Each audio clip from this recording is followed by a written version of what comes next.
Good day, viewers. You are welcome. How to solve these nice functional equations? We have f of x plus 2 equals f of x plus 5, then plus 3. And we're interested to find f of x. So let's consider the solutions. So from the given questions, we have f of x plus 2 equals f of x plus 5 plus 3. So A is the given question. So the first step is I want to replace x plus 2 to be having only x. But to do that, we are going to use changing of variables. We are going to let x plus 2 to be equals t. And if x plus 2 equals t, we are going to have x plus 5 equals t plus 3. Then we replace it as we have f of t equals the f of t plus 3, then plus 3. And after getting this, I want to make f of t plus 3 to be in the position of f of t. So what I will do is I will transfer f of t to other side, as we have f of t plus 3 equals f of t minus 3. So this is what we are going to have. Then on getting this, we want to get a recursive formula. So since what we have here is t plus 3 and it gives us f of t minus 3, let's try to look for a particular pattern if this will work. Suppose I increase this by 3, we are going to have f of t plus 6. This equals f of t plus 3, then minus 3.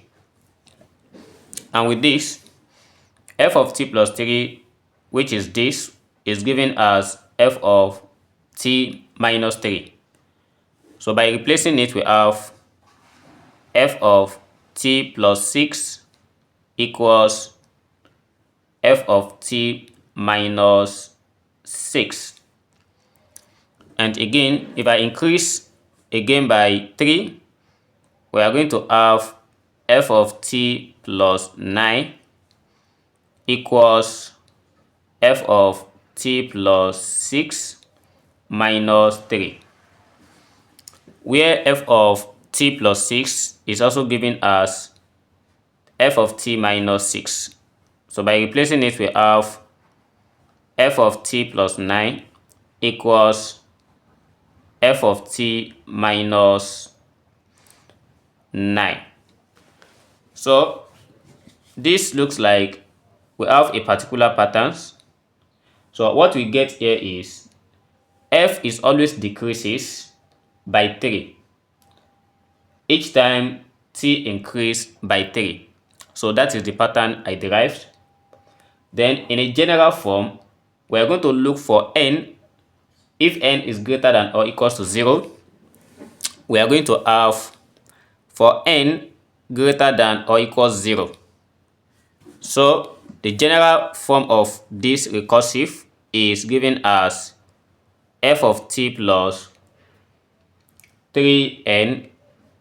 This equals f of t minus 3n. So here is the general formula for this pattern. But how can we now get f of x that we are required to find? Let's solve this in a general form.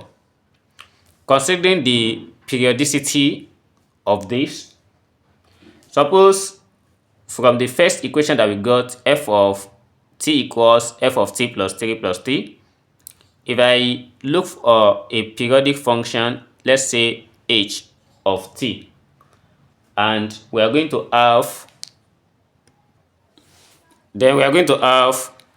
h of t equals, we have f of t plus t.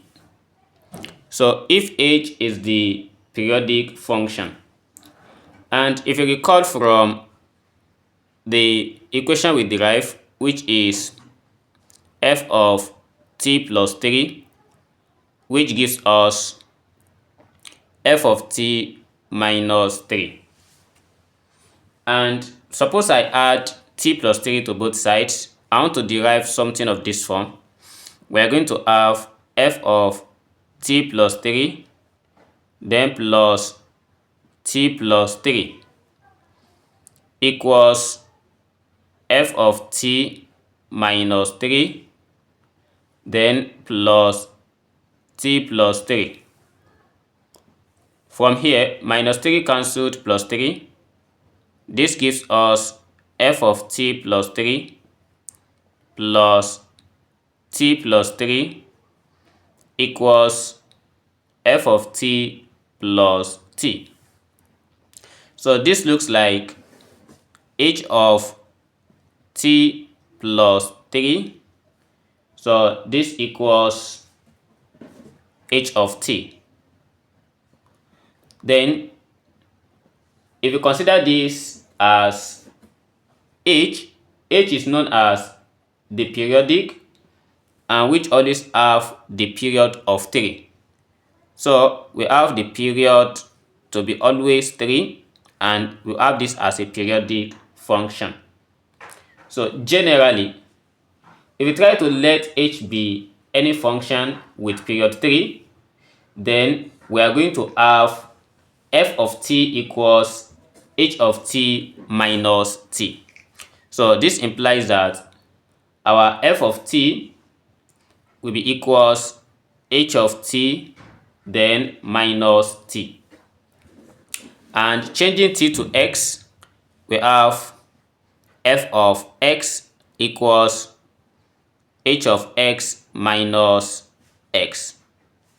So this h of x is any periodic function which takes any values, as we have this h of x plus 3 to be equals h of x. So for all x. Now h of x depend on any types of function we have. If it is a constant function, so we change this one to c. For the case of this given question that is given, so we then have f of x equals c minus x, or we can call it minus x plus c. But if there is any other function that we are given, so this will depend on that function. And we can quickly put a check if the left hand side equals to the right hand side by just resubstituting the h of x that we have into the original function. We are going to get the answer, and this is how to solve this. Thanks for watching, and see you in the next video. You can drop your opinion in the comment box. Bye bye.